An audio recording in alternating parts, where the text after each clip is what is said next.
तो मेरे छोटे भाई और बहनों, स्वागत है आपके अपने चैनल वेदांतु में। होप कर रहा हूं कि आप जहां कहीं भी हो एकदम स्वस्थ हो, मजे में हो और पढ़ाई कर रहे हो। आज हम करेंगे फिर से chapter number 3 of curiosity book class 8। Curiosity book मतलब science book of class 8। And इसमें ये चैप्टर नंबर 3 का थर्ड सेशन है। इसके पहले के 2 सेशन अगर आप लोग ने नहीं देखे हैं तो जरूर देख लेना, अगर देखें तो वेल एंड गुड। आज हम पढ़ेंगे इस चैप्टर में कि सैनिटाइजेशन कितना इंपॉर्टेंट है, सैनिटेशन कितना इंपॉर्टेंट है।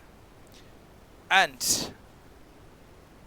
इसलिए एक टॉपिक आया है, that is prevention is better than cure.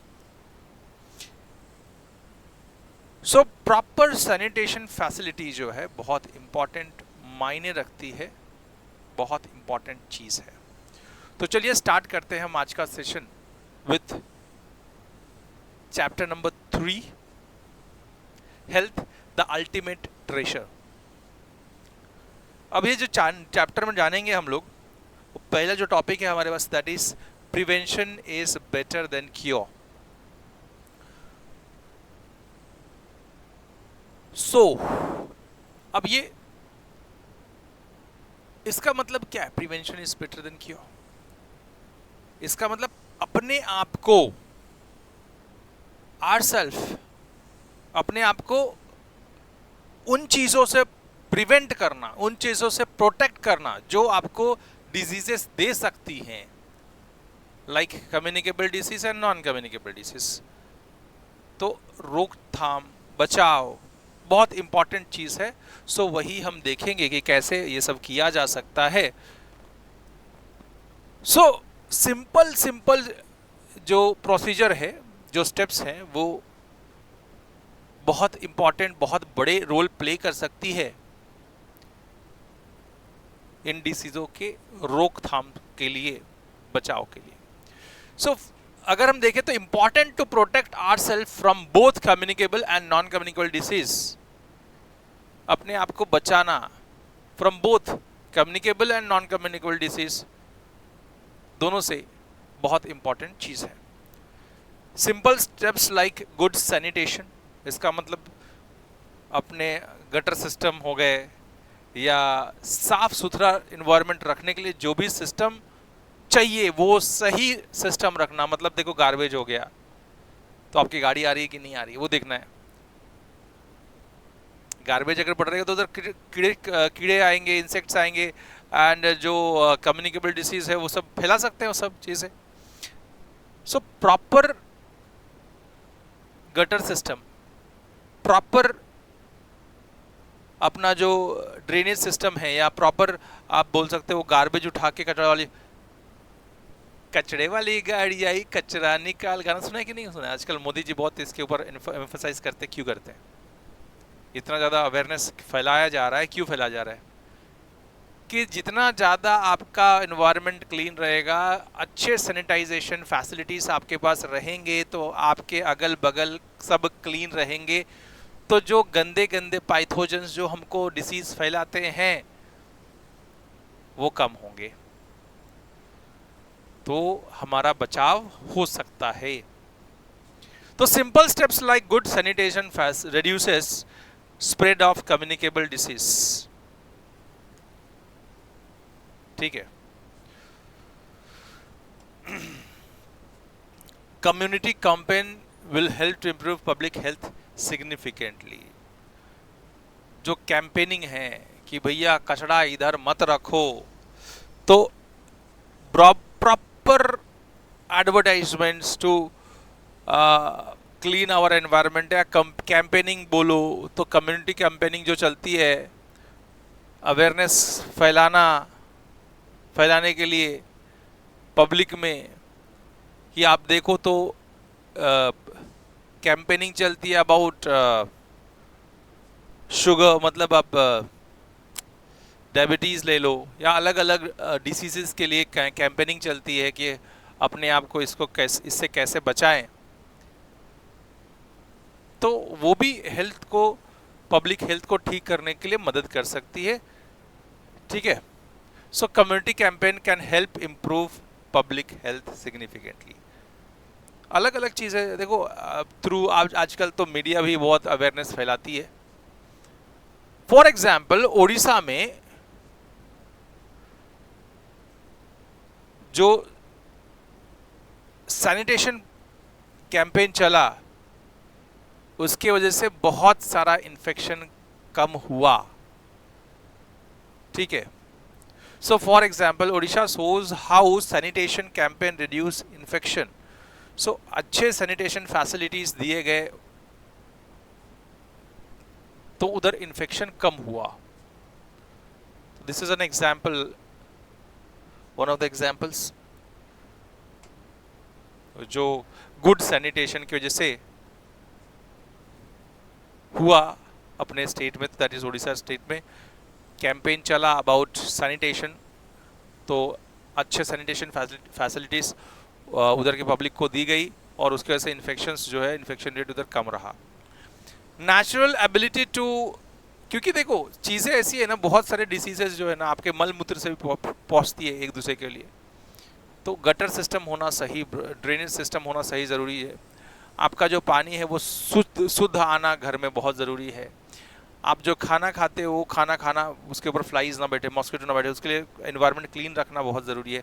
तो वो अगर ये सब फैसिलिटीज़ हो कि एनवायरनमेंट क्लीन हो सके, सो दैट इज सैनिटेशन फैसिलिटीज़। ठीक है, तो आपको ये बात ध्यान में रखनी है, वो अच्छा रहेगा तो आपको कम्युनिकेबल डिसीज़ होने का चांसेस कम होगा, इन्फेक्शन होने का चांसेस कम होगा।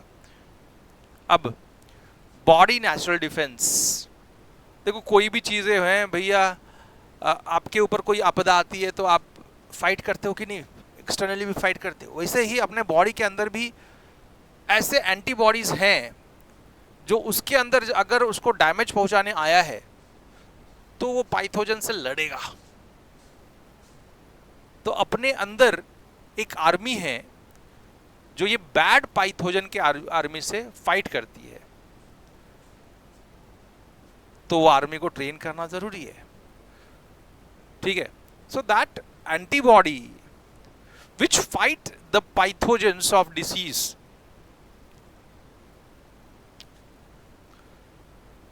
उसको ही हम इम्यून सिस्टम बोलते हैं। So body's natural defence is immunity, natural ability to of body to fight disease. तो नेचुरल एबिलिटी है आपके बॉडी के अंदर, जो डिसीज हो गया तो उससे आपको बचाता है, उस वो डिसीज के ऑपोजिट में फाइट करता है। So that is known as immunity. Immunity अब एक कॉमन वर्ड हो गया है सबके लिए कि हमारे को इम्यूनिटी है, आजकल ये गेम्स में भी बड़ा यूज करते हैं। That is because of this only, immunity का मतलब वही है अगेंस्ट में फाइट करना। तो डिसीज के अगेंस्ट में जो बॉडी एंटीबॉडी हमारे बॉडी के अंदर में काम करती है, फाइट करती है, दैट इज इम्यूनिटी।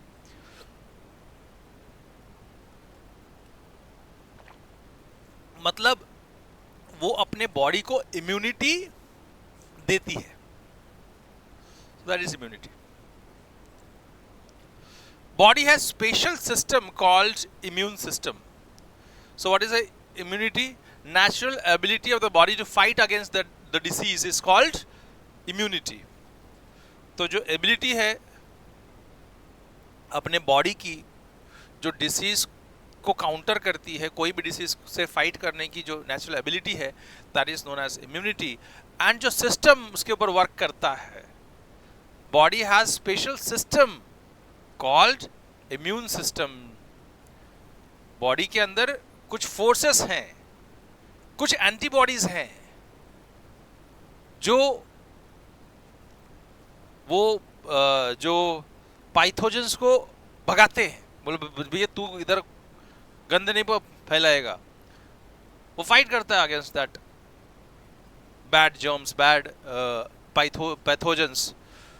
सो वो अपने बॉडी को वो जो एंटीबॉडीज हैं जो डिसीज के पैथोजेंस से फाइट करते हैं, that special system is known as what?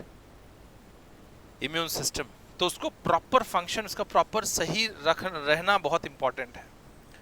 Some people get sick more frequently than others. कुछ लोग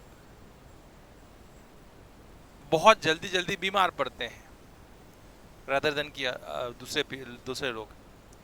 तो उनकी इम्यून सिस्टम थोड़ी सी वीक होगी, उनकी जो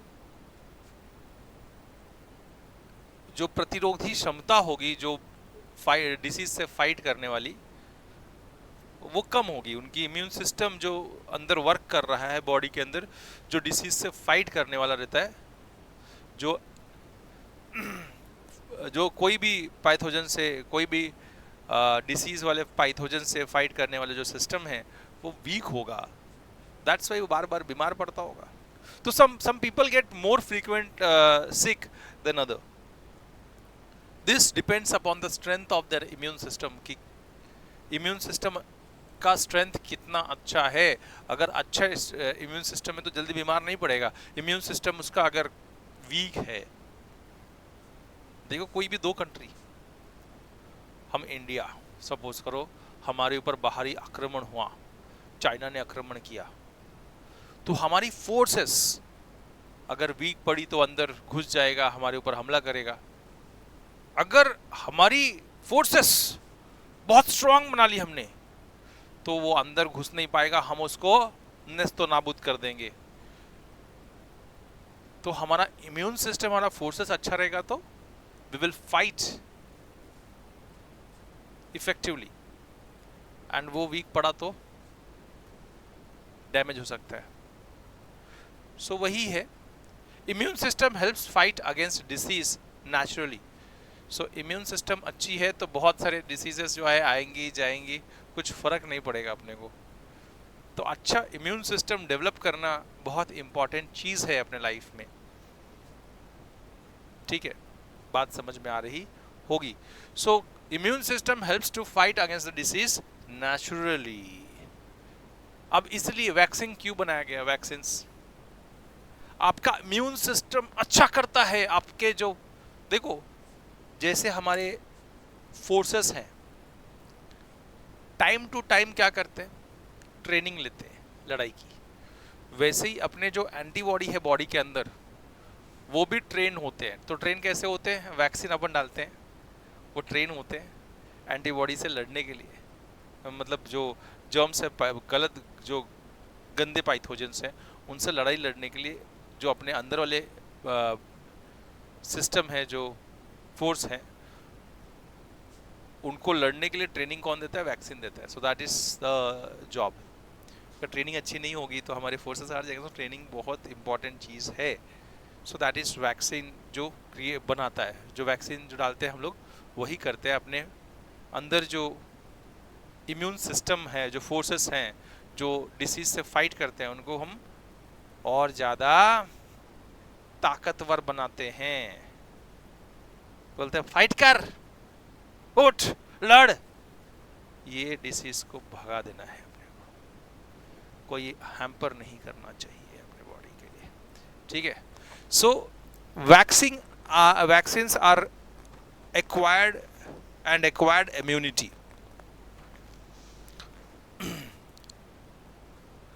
तो vaccine taken in childhood protects from certain diseases. हम बचपन में ही अच्छे फोर्स अपने बॉडी में डाल देते हैं। भैया तू अब ये डिसीज से फाइट करेगा। तो चिकन पॉक्स का अब पता होगा कि हाँ ये लगा चिकन पॉक्स का, बचपन में ही डाल देते हैं, या ये लो वैक्सीन चिकन पॉक्स की। फिर दूसरा वैक्सीन डालते हैं, अलग अलग टाइप के, इन्फ्लुएंजा की वैक्सीन, हर एक टाइप की वैक्सीन हम लोग बचपन में पूरा 1-2 साल लेते ही रहते हैं। फिर बाद में बूस्टर डोज भी लेते हैं उसका। So vaccines taken in the childhood protects from certain diseases. Example polio. Polio dose भी हम बचपन में लेते हैं। तो वो वैक्सीन है जो पोलियो रोग से, पोलियो के डिसीज से, पोलियो के पैथोजन से लड़ाई करता है। तो पोलियो डोज लेते हो, मिसल्स के लिए लेते हो, टिटेनस के लिए, टिटनेस आपको पता ही होगा, है ना, तो टिटनेस के लिए भी वैक्सीन लेते हो, हेपेटाइटिस वैक्सीन भी लेते हो, हेपेटाइटिस ए, हेपेटाइटिस बी, सब वैक्सीन्स हम बचपन में लेते हैं। मतलब हमने क्या डेवलप कर ली, अपनी इम्यून सिस्टम अच्छी बना रहे होते हैं ताकि डिसीज से लड़ाई किया जा सके, इम्यून सिस्टम अच्छा बन जाए, अपना जो अंदर का जो फोर्स है जो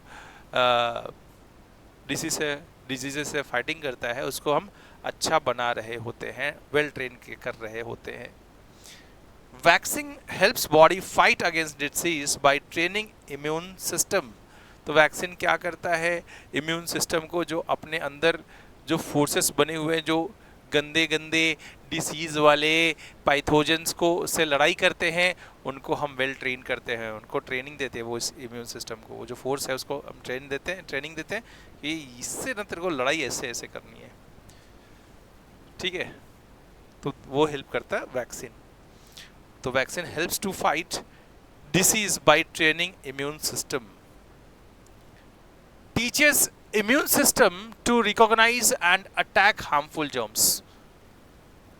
तो हम उनको ये संकेत कर देते हैं, देखो फोर्सेस हैं, ग्रुप ऑफ पीपल है, अच्छे भी हैं खराब भी हैं, उसमें से आतंकवादी पकड़ के हमारा फोर्स निकाल लेता है कि नहीं। हमारे जो अपने आर्मी वाले हैं, नेवी वाले हैं, एयरफोर्स वाले हैं, अगर वो ना काम करें तो बहुत इम्पैक्ट क्रिएट करेंगे टेररिस्ट हमारे देश पे। वैसे ही हमारा बॉडी है, मतलब हमारा देश है, जर्म्स अंदर अच्छे भी हैं खराब भी हैं। तो इम्यून सिस्टम को ट्रेनिंग दी गई रहती है कि गंदे गंदे जर्म्स को कैसे ढूंढा जाए, कौन है वो कौन जो अपने बॉडी को हार्म देगा, जो अपने सिस्टम को हार्म देगा, तो उसको पहचानो और मारो। तो ये काम कौन करता है, इम्यून सिस्टम करता है। तो इम्यून सिस्टम, वैक्सीन टीच करता है इम्यून सिस्टम को how to recognise and attack the harmful germs in the body, provides acquire immunity and protection after the exposure to the pathogens. So ये जो vaccine है वो क्या करता है, इम्यूनिटी प्रोवाइड करता है, to acquire immunity and protection from the harm, and protection provide करता है पैथोजेंस से, जो हार्मफुल पैथोजेंस हैं अपने बॉडी में घुस गए होते हैं, जो डिसीज क्रिएट करते हैं, उनको उनके एक्सपोजर से बचाती है ये कौन, vaccine. Vaccine made from weekend and dead pathogens. जो वैक्सीन बनती है ना, वो कैसे बनती है, वो पैथोजन से ही बनती है। अगर किसी चीज का, किसी वायरस का एंटीडोट बनाना है तो वो देखो, तुमने क्रिश देखा रहेगा, क्रिश, वो उसमें देखा रहेगा कि एक आदमी का इलाज उसके डिसीज के ही इससे बनता है, मतलब पैथोजन से बनता है। क्रिश में भी वैसे ही था, उसका जो एंटी था उसका भाई ही था, है ना। तो एंटीडोट जो बनाया गया था, तो आप सीधा सीधा बात सुन समझ लो कि वैक्सीन जो बनता है, किसी भी अगर चिकन पॉक्स का हो या कोई भी ऐसे हेपेटाइटिस वगैरह वगैरह का हो, तो वो पैथोजन से ही बनते हैं। जो पैथोजेंस हमको डिसीज में डालते हैं, वही पैथोजेंस जब वीक होते हैं, डेड होते हैं, डेड पैथोजेंस, वीक पैथोजेंस, उसमें से ही हम क्या निकालते हैं, निचोड़ निकालते हैं, उसका एंटीडोट बनाते हैं, उसका वैक्सीन बनाते हैं कि अपने बॉडी को हम बचा सकें। तो सब मेड फ्रॉम इनएक्टिव और हार्मलेस पार्ट ऑफ पैथोजेंस। जो पैथोजेंस है उनके हार्मलेस पार्ट यूज करके ही हम वैक्सीन्स बनाते हैं। उसके लिए उसको मारने के लिए जो उसका गोली बनाते हैं, वो उसी से बनाते हैं, ठीक है। So some vaccines are made from the inactive or harmless part of the pathogens. Smallpox जो poxes आते हैं was deadly disease that killed million of people. पहले ना ये स्मॉल पॉक्स जो था बहुत सारे लोगों की जान ले चुका था। एक टाइम था स्मॉल पॉक्स को भाई डेडली डिसीज माना जाता था। सो बहुत सारे सैकड़ों लोगों की लाखों लोगों की जान गई ये स्मॉल पॉक्स की वजह से। Million of people died. Cost blister and very contagious, बहुत ज़्यादा फैलने वाला था। पूरा अफरा तफरी मच गई थी और पूरा बहुत ज़्यादा ये फैलने वाला डिसीज़ था। बहुत जल्दी जल्दी, जैसे हमने कोविड-19 में देखा यार, एक जगह हुआ नहीं कि पूरा बिल्डिंग इन्फेक्ट हो जाता था, वैसे ही ये कंटीजियस डिसीज़ था, फैलने वाला डिसीज़ था एक टाइम पे। Cow pox was milder disease seen in cows. तो काउ पॉक्स है ना, वो गाय में हुआ करती थी मेजॉरिटी ऑफ टाइम्स, और वो माइल्डर थी, मतलब बहुत उसका असर बहुत ज़्यादा था नहीं। तो ये स्टोरी सुनो कैसा है कि कहाँ से डिस्कवर हो गया। ये देखो, ये जो स्मॉल पॉक्स है, चिकन पॉक्स है, उसका जो वैक्सीन बना वो कहाँ से बना वो देखो। Small pox was deadly disease which killed million of peoples. Caused blister and very very contagious, बहुत फैलने वाला डिसीज था। और काउ पॉक्स भी एक था जो बहुत कम इफेक्ट डालता था, लेकिन वो काउ पे होता था, गाय पे होता था। ये Edward Jenner discovered people with the cow pox. कुछ लोगों को काउ पॉक्स हुआ था, डिड नॉट गेट, तो जिसको काउ पॉक्स हुआ ना उसको स्मॉल पॉक्स हुआ नहीं। बहुत माइल्डर था काउ पॉक्स, लेकिन उसको स्मॉल पॉक्स कभी नहीं हुआ। तो ऐसे ऐसे लोगों को एडवर्ड जेनर ने देखा कि उन्होंने अध्ययन किया, तो ये देखा कि कुछ लोगों को काउ पॉक्स हो रहा है, जिन लोगों को काउ पॉक्स हो रहा है उनको चिकन पॉक्स नहीं हुआ। एंड यहाँ से बात पता चली कि जो काउ पॉक्स का जो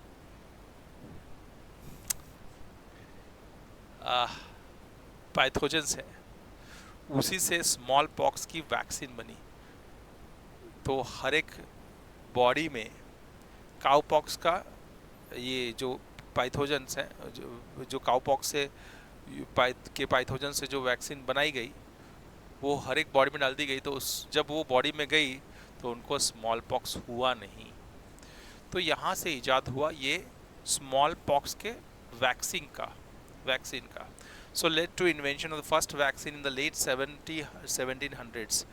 Mass vaccination eventually helped eradicate smallpox worldwide. So बहुत सारे लोगों को ये वैक्सीन दी गई, मास पूरा वर्ल्ड वाइड ये वैक्सीन दी गई, तो बहुत सारे लोग बच गए उसके बाद में। ये डेडलीस्ट डिसीज से, उस वक्त के डेडलीस्ट डिसीज थे। तो बहुत ये जब मास वैक्सीनेशन हुई, सबको वैक्सीन जब दिया गया पूरा वर्ल्ड वाइड, तो ये स्मॉल पॉक्स जो था डिसीज वो इरेडिकेट करने में मदद हुई। ठीक है।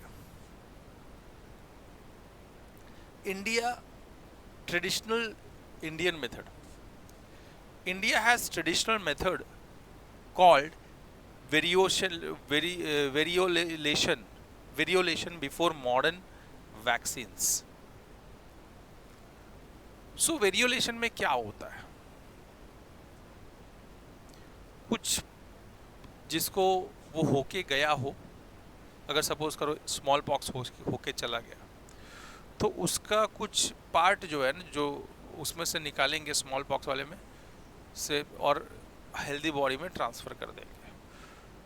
तो उसका, क्योंकि वो एंटीडोट डेवलप कर चुका है, अगर स्मॉल पॉक्स होके चला गया तो स्मॉल पॉक्स के लिए प्रतिरोधक क्षमता जो है मेरी बन गई, मेरा एंटीबॉडी बन चुका है मेरे बॉडी में, ताकि वो चिकन पॉक्स के पैथोजन से लड़ाई कर सके। तो ऐसे एंटीबॉडी को निकालूंगा मैं और हेल्दी पर्सन में डाल दूंगा, तो वो उसको एंटीबॉडी बन जाएगा जो चिकन पॉक्स से लड़ाई कर सके, तो वो कभी उसको चिकन पॉक्स होगा नहीं।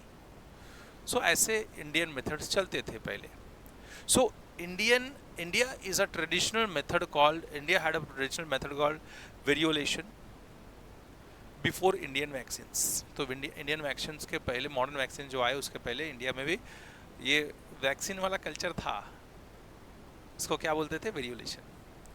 अब involve using material from small pox सोर टू क्रिएट माइल्ड इन्फेक्शन. तो पहले से ही स्मॉल पॉक्स को का जो सोर था वो यूज़ कर लेते थे और हेल्दी पर्सन डाल देते थे.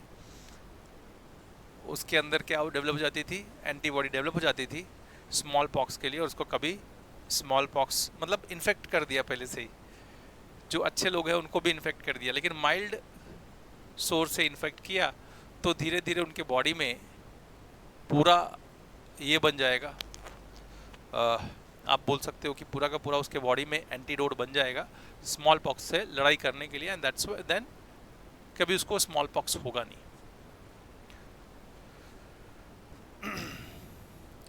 ट्रेडिशनल इंडियन मेथड्स में और क्या है? तो वही बता रहा है कि वो built immunity against severe smallpox infection. People who perform this practice were known as टीकेदार्स.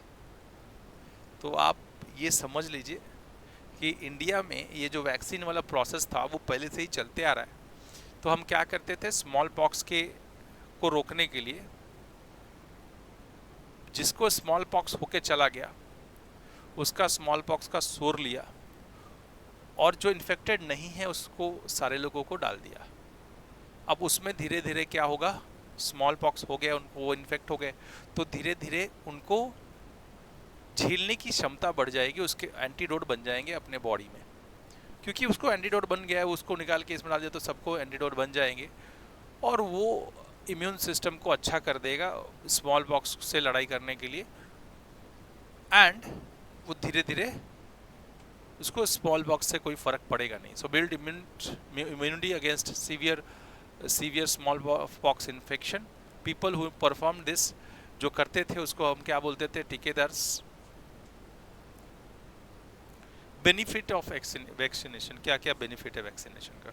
तो ऑब्वियसली ये सीधा सीधा बात, इम्यून सिस्टम अच्छा करता है आपका, कोई भी एज हो, डिसीज से फाइट करने के लिए मदद करता है. तो vaccine are most effective way to protect people of all ages. कोई भी एज का हो, आदमी को इंसान को बचाना है तो vaccination is the most effective way. Helps prevent illness and reduce spread of infection. Illness को रिड्यूस करता है, इलनेस प्रिवेंट करता है एंड जो भी डिसीज है उसको स्प्रेड करने से रुकता है, स्प्रेड होने से रुकता है. ठीक है. सो वैक्सीनेशन क्या करता है? Vaccination is most effective way to protect people of all the ages, help prevent illness and reduce spread infection, saves millions of lives every year globally.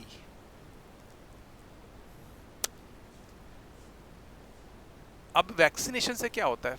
बहुत सारे लोग जो पहले मर जाया करते थे अब वो उससे नहीं मरते, वो डिसीज से मरते नहीं, फाइट करते हैं और इसकी वजह से बहुत सारे लोगों की जान बच गई है globally. Vaccines are protective not curative treatment. तो ये गलत फहमी बिल्कुल मत रखना कि वैक्सीन आपको ट्रीट करता है. ट्रीट बिल्कुल नहीं करता. ये ट्रीटमेंट के लिए वैक्सीनेशन यूज नहीं होती, बट ये प्रोटेक्टिव रहता है. पहले से ही आपका इम्यून सिस्टम स्ट्रांग कर देता है कि वो डिसीज से फाइट कर सके. So vaccines are protective not curative treatment. Cannot treat disease once someone is already sick. तो ऐसा है कि भैया हेपेटाइटिस बी हो गया तो उसका वैक्सीन डाल दो, ऐसा नहीं है, बिल्कुल नहीं होगा. वो ट्रीटमेंट के लिए यूज नहीं किया जाता है, वो पहले से ही दिया जाता है ताकि वो अगर उसको हो तो उससे फाइट कर सके. ठीक है. तो जो वैक्सीन होते हैं This is vaccines are preventive but not curative treatments. Cannot treat a disease some if once someone is already sick. जो पहले से ही बीमार हैं अगर हेपेटाइटिस से और उसको हम वैक्सीन, तो काम नहीं करेगा, काम पहले से ही उसको देने के लिए, तो this is protective measure, this is not treatment measure. ठीक है। Scientist and doctors carefully test vaccine for safety. Scientist जो रहते हैं, डॉक्टर्स जो रहते हैं, वो कोई भी वैक्सीन का टेस्ट बहुत सेफली करते हैं। So scientist and doctors carefully test vaccine for safety. Getting vaccinated protects you and people around us. So vaccination लेना बहुत ज़रूरी है ताकि आप भी बच सको और इन्फेक्शन से आपके करीब वाले भी बच सके। India is one of the world largest vaccine producers. तो आपको ये बात सुन के बहुत खुशी होगी, ये जानकारी सुन के बहुत अच्छा लगेगा कि India world largest vaccine producer है। वर्ल्ड का सबसे ज़्यादा जो one of the world largest vaccine producers. तो देखो, जब कोविड जब हो रहा था तो आपको ये बात पता चली थी कि इंडिया ने भी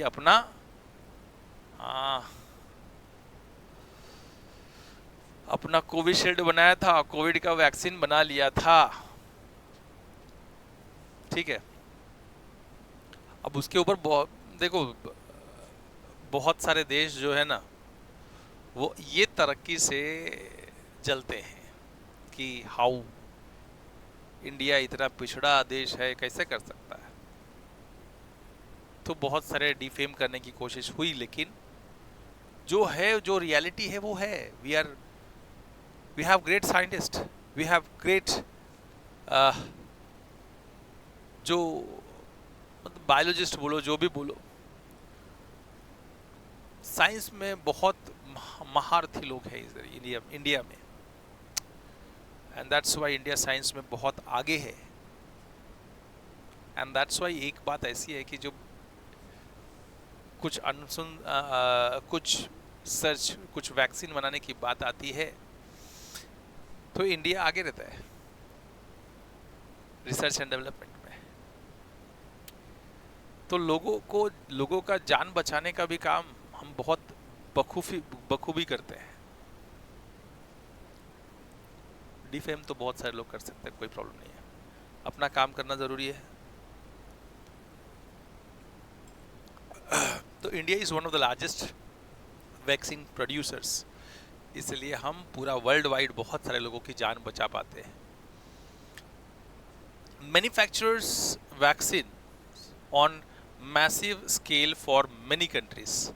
तो हम बहुत सारे कंट्रीज के लिए वैक्सीन मैन्युफैक्चर करते हैं और बहुत सारे देशों को देते भी हैं, बेचते भी हैं। मानवता का धर्म बखूबी निभाते हैं। आपने देखा भी होगा कि कोविड के समय पे बहुत सारे कंट्रीज को इंडिया ने फ्री वैक्सीन दी हुई है, एंड तभी भी हमको पिछड़ा देश कहा जाता है। अगली सूची में हमको देखा नहीं जा सकता। बहुत सारे ऐसे कंट्रीज हैं जो इंडिया को डेवलप होते हुए नहीं देख सकते। अब ये एक तो है चाइना, उसको फूटी आंख नहीं सुहाता हमारा देश, क्योंकि कंपटीशन तो हम ही देते हैं ना सबको।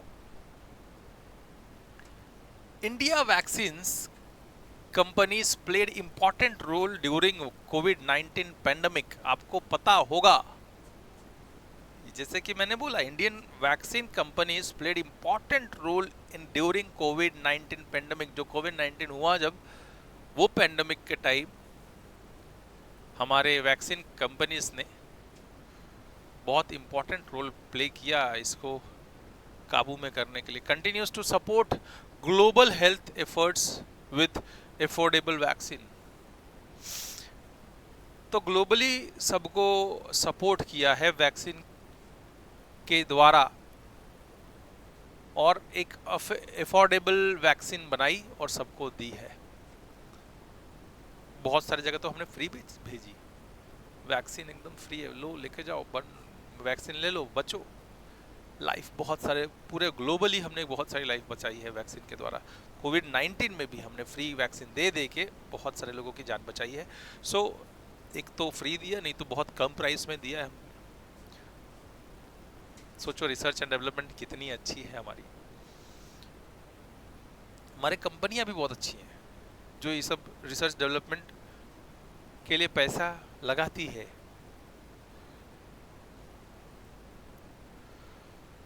Antibiotics for bacterial infection.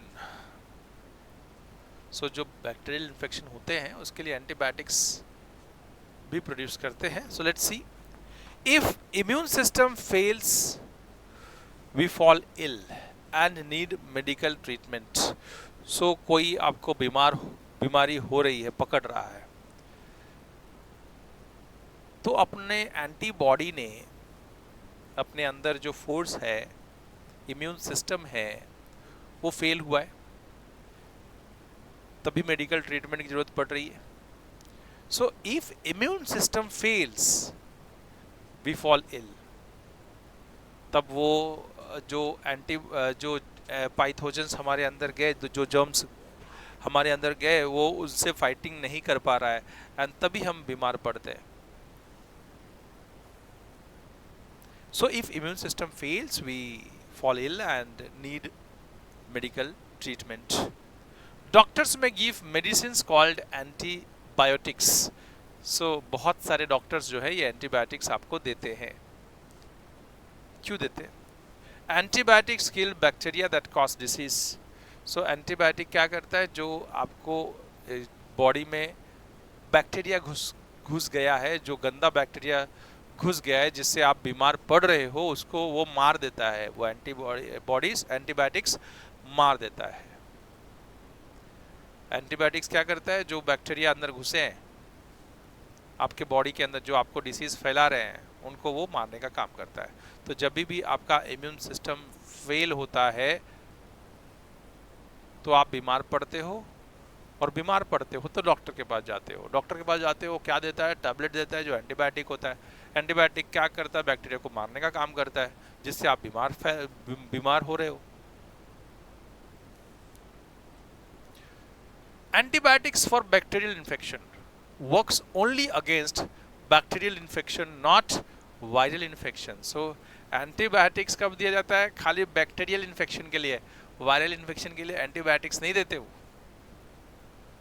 तो जब भी आप बीमार पड़े हो, बैक्टीरियल इन्फेक्शन है, तभी वो एंटीबायोटिक्स देंगे। तो antibiotics works only against bacterial infection. Viral infection रहेगा तो एंटीबायोटिक्स देने का कोई मतलब ही नहीं बनता, क्योंकि वो मार नहीं पाएगा वायरल इन्फेक्शन को। Target parts of bacterial cell different from human cell.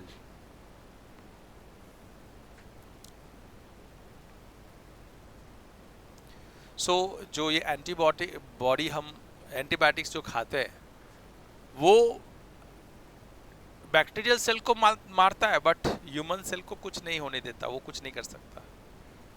तो जो एंटीबायोटिक्स होते हैं वो खाली बैक्टीरिया के सेल को ही मारते हैं, ह्यूमन सेल्स को नहीं मार पाते।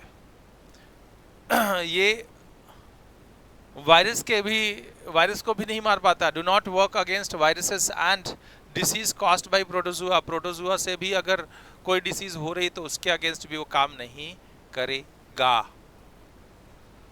सो एंटीबायोटिक्स सिर्फ बैक्टीरियल सेल को ही मारता है, वायरस को नहीं मार पाता है। बैक्टीरियल सेल को मारता है तो टारगेट किसको करता है, बैक्टीरियल सेल को, बट वो ह्यूमन सेल को कुछ नुकसान नहीं पहुंचाता।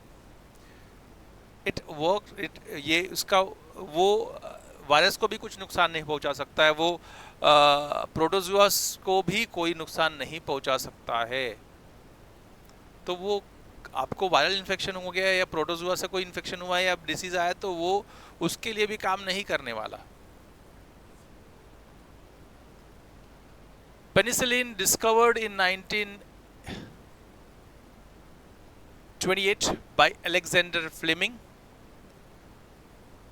noticed mold on discarded petri dish stopped bacteria growth। तो ये जो पेनिसिलिन है वो कब डिस्कवर हुआ? 1928 में बाय अलेक्जेंडर फ्लेमिंग। और वो किसको मारता था? बैक्टीरियल ग्रोथ को रोक देता था। इसका मतलब बैक्टीरिया को सेल को मारता था। So this was the discovery of penicillin. ठीक है, तो वापस से आप देख लो कि भैया जो एंटीबायोटिक्स आप खाते हो वो सिर्फ बैक्टीरिया के सेल को ही मारता है, ह्यूमन सेल को नहीं मारता। सो बैक्टीरियल इन्फेक्शन में ही काम करेगा, वायरल इन्फेक्शन में काम बिल्कुल नहीं करेगा। अब सिंपल सा बात है कि वो जब आप खाते हो तो वो टारगेट करता है किसको? बैक्टीरियल सेल को, लेकिन वो ह्यूमन सेल को कुछ नुकसान नहीं पहुंचाता। ना ही वो वायरल सेल को भी वायरस को नुकसान फैलाता है, ना ही वो प्रोटोजोआ को नुकसान फैलाता है। इसका मतलब ये है सिर्फ वो बैक्टीरिया से जो भी डिसीज होता है उसके लिए फाइट करेगा, बाकी किसी डिसीज के लिए फाइट नहीं करेगा वो। So antibiotics that is penicillin was discovered in 1928 by Alexander Fleming. और वो उन्होंने नोटिस किया था कि वो बैक्टीरियल ग्रोथ को रोकता है। ठीक है, इसलिए उन्होंने डिस्कवर कर लिया वो। Realise mould released substance that killed bacteria. Mould जो है वो एक सब्सटेंस रिलीज कर रहा है जो बैक्टीरिया को मार रहा है। Once discovered led to first antibiotic for treatment infection. So एक बार जो पता चला कि ये बैक्टीरिया को मार रहा है ना, तो ये पहला एंटीबायोटिक डिस्कवर हुआ जो बैक्टीरियल इन्फेक्शन के लिए यूज हो रहा है। Saved millions since discover. तो पेनिसिलिन जब से डिस्कवर हुआ है बहुत सारे लोगों की जान बची है। ठीक है, antibiotics resistance problem. indiscriminate use of antibiotics led to decline in effectiveness. बहुत ज़्यादा हम जब यूज़ करते हैं एंटीबायोटिक्स का तो इसका इफेक्टिवनेस ख़त्म हो जाता है। क्यों? क्योंकि वो अंदर जो बैक्टीरिया को मार रहा है, अब वो भी क्या करता है, इसको टैकल करने के लिए अपना भी एंटीडोट बनाएगा, वो खुद का भी शील्ड बनाता है। तो bacteria develops resistance against and survives despite antibiotic treatment. तो आप बहुत ज़्यादा इसका इस्तेमाल अगर एंटीबायोटिक्स का कर रहे हो तो बहुत गंदा है, क्योंकि वो आपके अंदर जो बैक्टीरिया आएगा वो भी अपना एंटीडोट ये एंटीबायोटिक्स का बना चुका होता है, तो वो रेजिस्टेंस क्रिएट कर चुका रहता है, वो डेवलप कर चुका रहता है। और फिर एंटीबायोटिक कितना भी खा लो उससे कोई फ़र्क पड़ने वाला उसको नहीं रहता है और वो सरवाइव कर जाता है। Makes common infection harder to treat. इसलिए कॉमन इन्फेक्शन भी अगर आपको हुआ, इसलिए ज़्यादा से ज़्यादा एंटीबायोटिक्स खाना नहीं चाहिए। ठीक है, और फिर जो एकदम कम से कम माइल्ड जो भी आपको इन्फेक्शन हुआ रहेगा ना, अगर बैक्टीरिया से हो रहा है और आप बहुत सारे पहले से एंटीबायोटिक्स का खाते हो तो कोई असर करेगा नहीं, क्योंकि वो बैक्टीरिया ने उसके लिए अपने लिए उसके प्रति शील्ड बना रखी है एंटीबायोटिक्स के प्रति, तो वो बैक्टीरिया को मार नहीं पाएगा और वो बैक्टीरिया सरवाइव कर पाएगा। तो बहुत छोटा जो ट्रीटमेंट होता था पहले वो बहुत हार्डर हो जाएगी। ठीक है, तो बहुत ज़्यादा आप एंटीबायोटिक्स खाओ मत। Increases risk of complications, prolonged illness and death. तो ऑब्वियसली अगर हम बहुत ज़्यादा एंटीबायोटिक्स का सेवन करते हैं, ठीक है, लॉन्ग टर्म तक बहुत ज़्यादा खा रहे हो तो क्या होगा कि जो बैक्टीरियाज होते हैं अपने बॉडी में जो अपने को इल करते हैं, अपने को बीमार डालते हैं, वो क्या करते हैं कि उसका भी इंतज़ाम कर लेते हैं। खाओ एंटीबायोटिक्स, उसको एंटीबायोटिक्स से फिर कोई फ़र्क नहीं पड़ता है, क्योंकि वो उसके लिए अपनी कोटिंग बना चुका होता है कि उससे कैसे बचा जाए। वो भी बहुत तेज़ रहता है, वो भी बहुत दिमागदार है। सो उसका एंटीबॉडी वो बना चुका होता है। एंटीडोट बना चुका होता है। कौन? बैक्टीरिया। किसका? ये एंटीबायोटिक्स का। तो जब एंटीबायोटिक्स खाओगे बाद में तो फिर उससे कोई फ़र्क पड़ेगा नहीं, और जब फ़र्क पड़ेगा नहीं तो जो इन्फेक्शन से हो रहा है, तो छोटा इन्फेक्शन भी बहुत ट्रीट करने के लिए बहुत ज़्यादा प्रॉब्लम हो जाएगी आप लोगों को, तो कोई फ़र्क पड़ेगा नहीं और इससे बहुत रिस्क हो जाएगा आप लोगों के लिए कि भैया बार बार बहुत ज़्यादा देर तक इलनेस होगा, कॉम्प्लिकेशंस बहुत सारी आएंगी, क्योंकि बैक्टीरिया तो प्रेजेंट है उधर और अपना काम कर रहा है बिना फिक्र के, और फिर कभी कभी उससे मौतें भी होती हैं, क्योंकि उसको कोई एंटीबायोटिक्स से कोई फ़र्क पड़ेगा नहीं ना, इसलिए ज़्यादा एंटीबायोटिक्स नहीं खाना चाहिए। Must use antibiotics wisely only when prescribed by the doctor. तो बहुत वाइजली हम एंटीबायोटिक्स खाने चाहिए, हमेशा एंटीबायोटिक्स नहीं खाने चाहिए। तो जब भी डॉक्टर बोले तभी खाओ, नहीं तो एंटीबायोटिक्स मत लो, कभी मत लो। Take correct dose for right duration in prescription as prescribed. तो एकदम करेक्ट डोज लो, जितना प्रिस्क्राइब किया जाए और जब प्रिस्क्राइब किया जाए, हमेशा एंटीबायोटिक्स नहीं लेना है। Ayurveda, traditional medicine system, Ayurveda Siddha and Unani used in India for many years. So Ayurveda, Siddha and Unani used in India for many years. बहुत सालों तक आयुर्वेद से ही ट्रीटमेंट करते थे, सिद्धा से ही ट्रीटमेंट करते थे, या यूनानी से ही ट्रीटमेंट होता था इंडिया में। So these are the traditional medicine system. Use natural substance like herbs, oil and minerals. तो देखो तुलसी का यूज़ करके हम तुलसी का काढ़ा बना के पी लेते थे, तो सर्दी दूर हो जाती थी, कुछ वायरल इन्फेक्शन दूर हो जाते थे, हमारा इम्यून सिस्टम अच्छा हो जाता था। तो ट्रेडिशनली भी हम बहुत सारे हर्ब्स यूज़ करते थे अपने लाइफस्टाइल में, हर्ब्स यूज़ करते थे, ऑयल यूज़ करते थे और अलग अलग मिनरल यूज़ करते थे, ताकि हम अपने आप को डिसीज से बचा सके। Focus on healthy lifestyle and balance diet. हम पहले से ही हेल्दी लाइफस्टाइल पर जीते थे, खाना वाना सब सही खाते थे। आयुर्वेदा में देखा था हमने कि हाँ, सही टाइम पे सोना, सही टाइम पे दिनचर्या, मतलब रूटीन बनाना बहुत इंपॉर्टेंट है। क्या क्या खाना है, कैसे कैसे खाना है, मौसम के हिसाब से खाना है, सब हर एक हिसाब से, तो बैलेंस डाइट हम पहले से ही फॉलो करते थे आयुर्वेदा के हिसाब से भी, आयुर्वेदा के मुताबिक भी। तो traditionally we are have a rich heritage of eating habit, good eating habit and balance diet. So healthy life style पहले से ही हम जीने का जानते थे, हमने आज सीखा है ऐसा है नहीं। कैसे हम हेल्दी रहें, कैसे हम देखें कि अपना तन, मतलब फिजिकल, मन, सोच, मतलब खुशी रहे मन में हमेशा, और हर एक चीज़ कैसे हेल्दी बनने के लिए इस्तेमाल की जाए, वो सब सारी चीज़ें हम पहले से ही अपने आयुर्वेदा के मुताबिक जानते थे। ऐसा नहीं कि हम आज से फॉलो कर रहे हैं, पहले से ही फॉलो कर रहे हैं सब चीज़ें।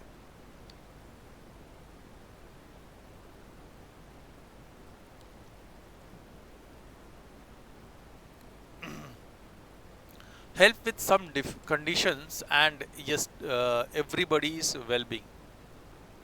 तो सोशली भी हम बहुत एक्टिव थे ट्रेडिशनली, और हमारा जो ट्रेडिशनल मेडिसिन था वो कुछ कुछ कंडीशंस के लिए बहुत उपयोगी था, एवरीडे वेलबींग के लिए, है ना। बहुत सारे ऐसे ट्रीटमेंट हम आयुर्वेदिक से करते थे और जनमानस को उससे फ़ायदा होता था हर दिन। Helps with some conditions and everyday wellbeing, many not being effective for all diseases and stages. may not be मतलब हर एक चीज़ जो हम करते थे, मतलब बहुत सारे चीज़ों पे वो इफ़ेक्टिव नहीं होता था, बहुत सारे डिसीज़ों पे वो इफ़ेक्टिव नहीं होता था, एंड हर एक स्टेज के डिसीज़ पे इफ़ेक्टिव नहीं होता था। Focus on managing systems and improving quality of life. तो treatment for non communicable disease, so क्या जब ट्रेडिशनली हम देखें कि कैसे ट्रीटमेंट किया जाता था नॉन कम्युनिकेबल डिसीज़ का, तो हम सिम्टम्स को मैनेज करने की कोशिश करते थे ताकि लाइफ की क्वालिटी इंप्रूव करके, मतलब खान पान दिनचर्या सही करके जो सिम्टम्स थे उनको मैनेज करने की कोशिश, जो नॉन कम्युनिकेबल डिसीज़ के जो सिम्टम्स थे वो कम करने की कोशिश करते थे, और इसी प्रकार हम उसका ट्रीटमेंट करते थे नॉन कम्युनिकेबल डिसीज़ का पहले ट्रेडिशनली। तो जब अगर सपोज करो कि हमको ऐसा है कि दम फूल रहा है, तो हम अपने खान पान में उस प्रकार अच्छा कर देते थे, खान पान को हेल्दी फूड खाते थे ताकि दम फूलना कम हो जाए, अस्थमा कम हो जाए, क्लीनिनेस से रहते थे। तो चीज़ों को मेंटेन करते थे, मैनेज करते थे, ताकि जो सिम्टम्स है नॉन कम्युनिकेबल डिसीज़ के, वो सिम्टम्स को मैनेज किया जा सके। तो अपने दिनचर्या जो अपनी लाइफस्टाइल थी वो इम्प्रूव करने की कोशिश करते थे अगर कुछ सिम्टम्स दिखता था तो। ठीक है, तो इस प्रकार हम जो नॉन कम्युनिकेबल डिसीज है उसको ट्रीट करने की कोशिश करते थे। Use medication, lifestyle changes and rehabilitation. तो हम मेडिकेशन करते थे, अलग अलग प्रकार की मेडिसिन्स लेते थे आयुर्वेदा के मुताबिक भी, और अपनी लाइफस्टाइल को चेंज करके अच्छी हेल्थी फूड, बैलेंस डाइट की ओर चलते थे। अब उस टाइम पे खान पान सब बड़ा ध्यान रखा जाता था कि वही वात ना हो, अलग अलग चीज़ें आप अगर पढ़ोगे जानोगे तो पता चलेगा कि अच्छा ये सर्दी हो गई है तो घोट देते थे कुछ और पानी में मिक्स करके पिला देते थे। अच्छा ये बीमारी है, कुछ घोटते थे, दे देते थे बीमारी से ठीक। या फिर ऐसा करते थे कि हाँ, खान पान में सुधार करते थे, रहने दिनचर्या में सुधार करते थे, ताकि जो भी सिम्टम्स ऐसे खराब सिम्टम्स दिख रहे थे वो थोड़ा सा इम्प्रूव हो जाए, थोड़ा सा मैनेज कर पाए उस सिम्टम्स को, कि वो उभरे नहीं। तो ऐसे ट्रीटमेंट किया जाता था नॉन कम्युनिकेबल डिसीज का।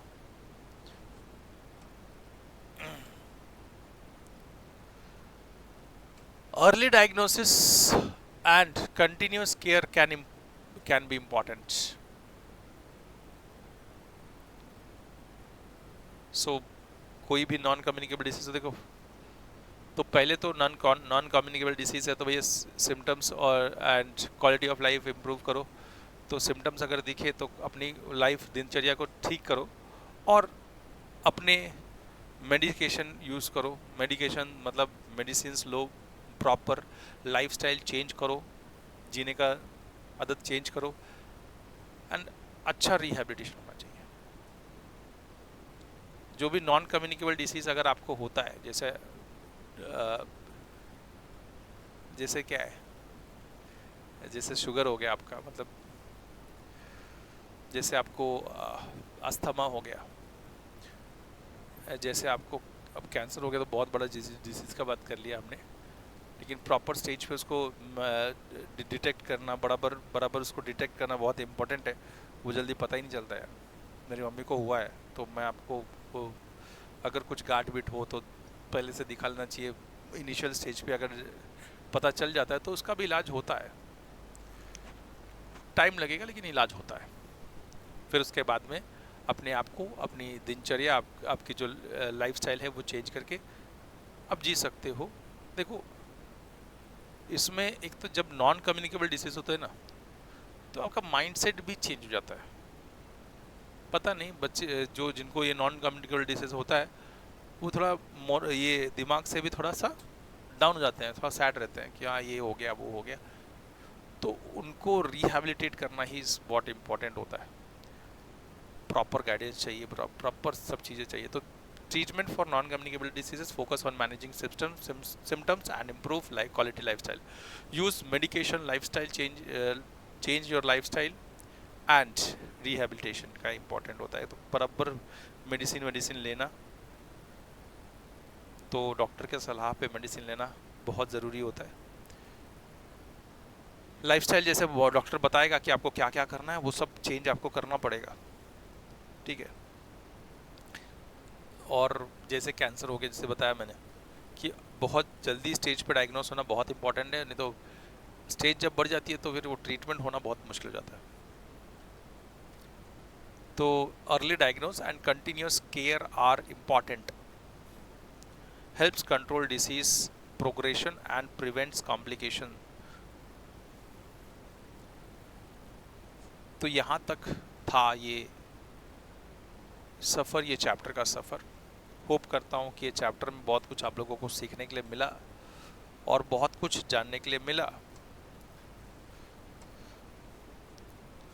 होप कर रहा हूँ चैप्टर पढ़ने में मज़ा आया हो, तो ज़रूर एक लाइक कर देना और बहुत कुछ जानकारी भी मिली हुई हो आपको इससे, तो कमेंट भी कर देना, शेयर करो बिकॉज शेयरिंग इज केयरिंग।